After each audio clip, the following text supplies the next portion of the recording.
कहते हैं भाग्य का खेल अत्यंत विकट होता है। देवताओं तक को समझ नहीं आता ये खेल क्या है। हम तो साधारण से मनुष्य हैं। ठीक है, निर्णय की बात करते हैं। निर्णय लेना तो आप ही के हाथ में है। क्यों?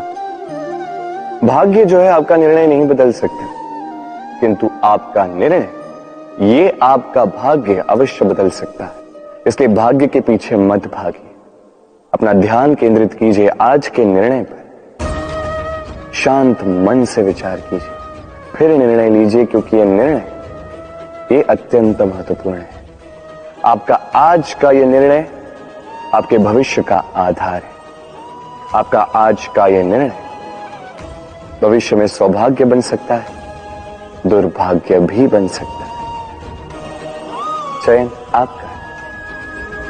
राधे राधे। कभी आपने किसी तितली को देखा है? अच्छी तो लगती ही होगी। तितली भला किसे नहीं भाती, छोटे हो या बड़े, सभी को लुभाती है ये तितली। अब सोचिए, इस तितली का आरंभ कहां से होता है? इस तितली का आरंभ होता है एक छोटे से अंड से, जहां वो सुरक्षित रहती है। अंड को तोड़कर जब वो इस संसार में आती है तो एक कीट के रूप में आती है।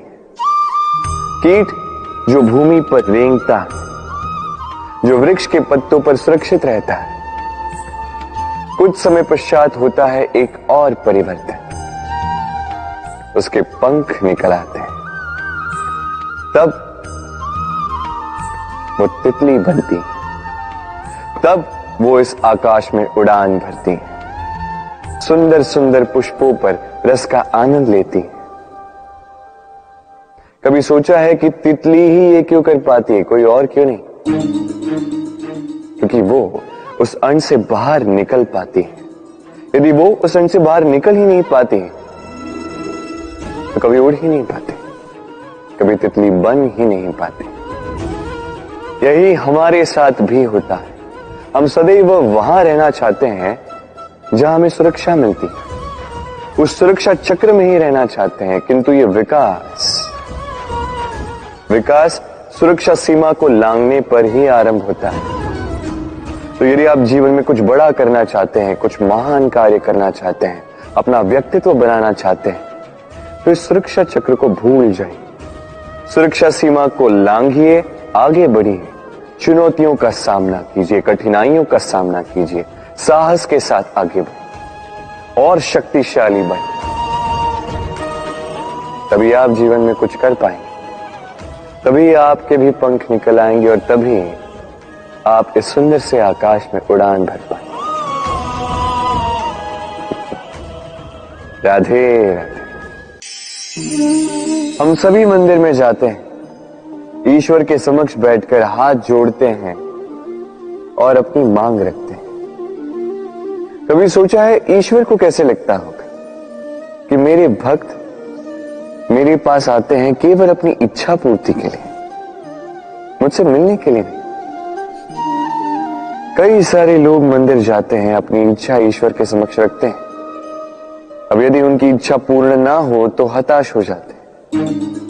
अब से जब भी आप मंदिर जाओ, ईश्वर के समक्ष बैठो, हाथ जोड़ो और कहो धन्यवाद। धन्यवाद ईश्वर, आपने मुझे जो कुछ भी दिया है उसमें मैं प्रसन्न हूं। बस मुझे मार्गदर्शन दे कि कैसे मैं अपने कर्मों से, स्वयं अपने कर्मों से वो सभी प्राप्त कर सकूं जो मैं पाना चाहता हूं। ईश्वर से केवल मांगने जाओगे तो ईश्वर के समक्ष स्वयं को बहुत ही छोटा पाओगे, किंतु यदि स्वयं कर्म करके ईश्वर को धन्यवाद कहने जाओगे तो सही अर्थ से आपको ईश्वर मिल जाएंगे। राधे राधे। अद्भुत बात है ना। हमें सदैव हमारे नाम से बुलाया जाता है, नाम से हमारी पहचान है। ये नाम ही है जो इतिहास में स्थान बनाने में हमारी सहायता करता है। नाम बनाने के लिए व्यक्ति क्या कुछ नहीं करता। नाम पर कलंक न लग जाए, इसके लिए क्या क्या प्रयास नहीं करता। अपने जो कुछ भी पाया, धन, संपत्ति, सुख, ये सब कुछ नाम के समक्ष छोटा है। नाम सबसे ऊपर रह जाता है। ये नामकरण संस्कार सदैव हमारे लिए अत्यंत महत्वपूर्ण होता है। अब आपको क्या लगता है मैं किस नाम की बात करूं?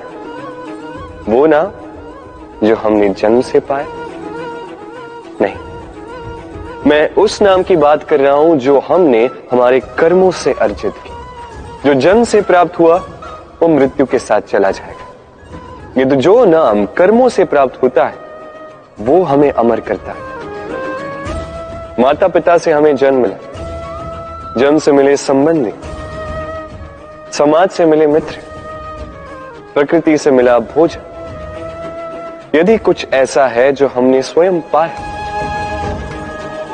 तो वो है हमारे कर्मों का फल। वो है वो नाम जो हमने कर्मों से अर्जित किया।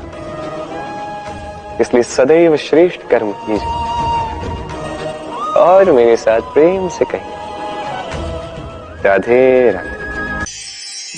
मनुष्य भी कितना विचित्र प्राणी है, सदैव संघर्ष करता है, सदैव प्रयास करता है कि वही सबसे बड़ा बने, प्रयास करता है कि उसके समक्ष सबके शीश झुके हुए और उसके लिए सबसे पहले शक्ति प्राप्त करने का प्रयास करता है। शक्ति प्राप्त कर भी लेते हैं और उसके भय से सबको अपने समक्ष झुकाते हैं। किंतु एक महत्वपूर्ण बात भूल जाते, समझ ही नहीं पाते। चलो मैं आपको उदाहरण देता हूं। कभी आपने किसी वृक्ष को देखा होगा, उसकी डालियां देखी हों जो फल के बोझ के कारण झुक जाती। वो फल टूटता है, पुनः ऊपर जाती, फिर एक और फल देती, वो टूटता है, पुनः ऊपर जाती, सदैव झुकी हुई नहीं रही। कभी कभी चलते चलते आपने देखा होगा, कभी आपका पांव किसी पौधे पर पड़ जाए तो पौधा दब जाता है, किंतु जैसे ही पांव हटाओ पौधा पुनः खड़ा हो जाता है। स्मरण रखिए ये अत्यंत महत्वपूर्ण बात। जो शीश भय से आपके समक्ष झुकते हैं वो विरोध में सबसे पहले खड़े रहते हैं।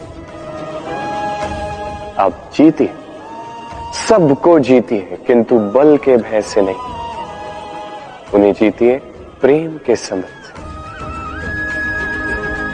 राधे।